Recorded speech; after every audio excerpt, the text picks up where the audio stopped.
Indonesia's Jakarta-Bandung railway began test runs in August 2023. The first high-speed railway in Southeast Asia is a signature project of China's Belt and Road Initiative, an ambitious plan for economic integration on a massive scale. 10 years since Chinese President Xi Jinping unveiled his grand vision of building a new Silk Road across 3 continents, how far has the Belt and Road Initiative come along?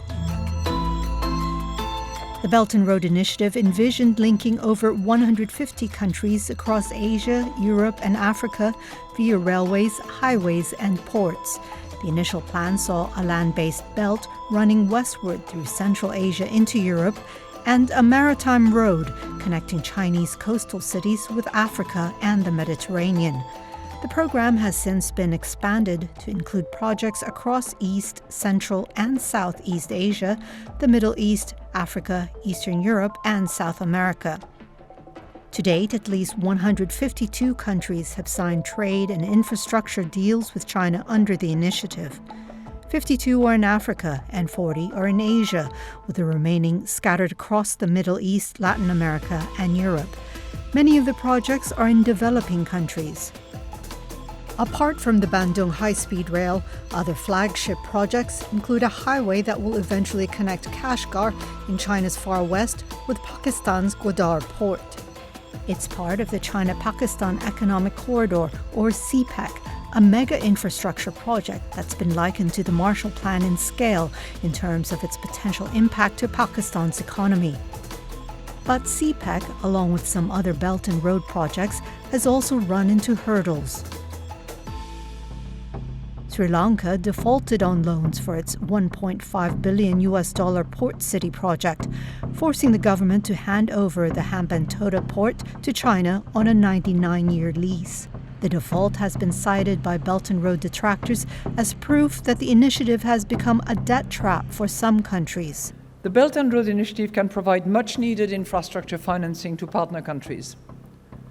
But these ventures can also lead to problematic increase in debt, potentially limited other spending as debt services arise, and creating balances of payment challenges.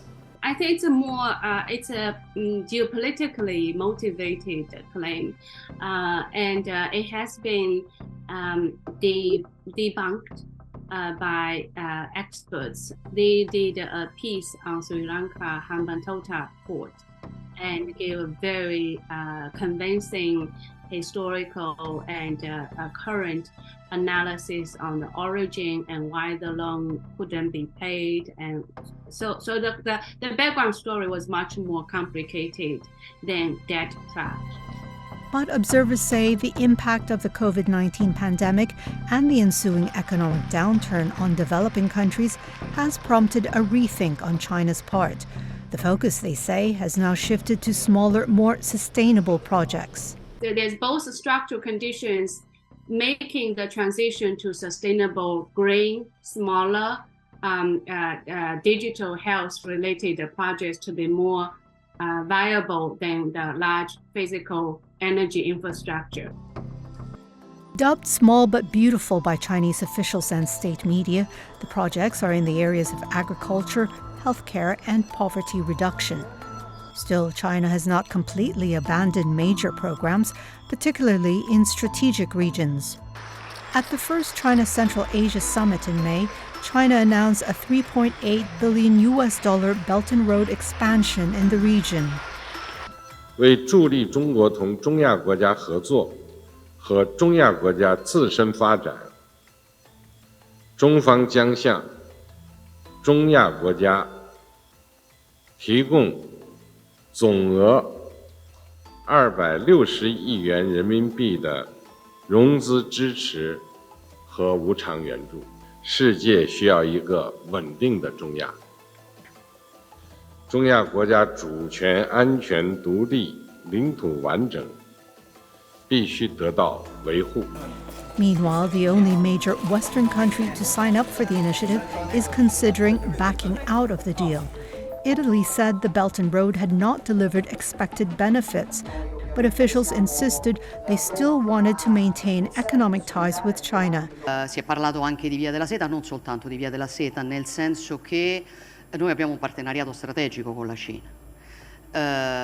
E quindi sì, c'è il tema della Belt and Road Initiative, ma non è l'unico elemento che diciamo così, costruisce il nostro rapporto bilaterale con la Cina, come del resto è dimostrato dalle nazioni europee che in questi anni non hanno fatto parte della Via della Seta e pur tuttavia sono riusciti, diciamo, a stringere con la Cina rapporti più vantaggiosi di quelli che a volte stringevamo noi. Per cui il tema è come garantire, indipendentemente dalle scelte che noi faremo sulla Belt and Road Initiative, come continuare a garantire un partenariato che può essere vantaggioso per entrambi.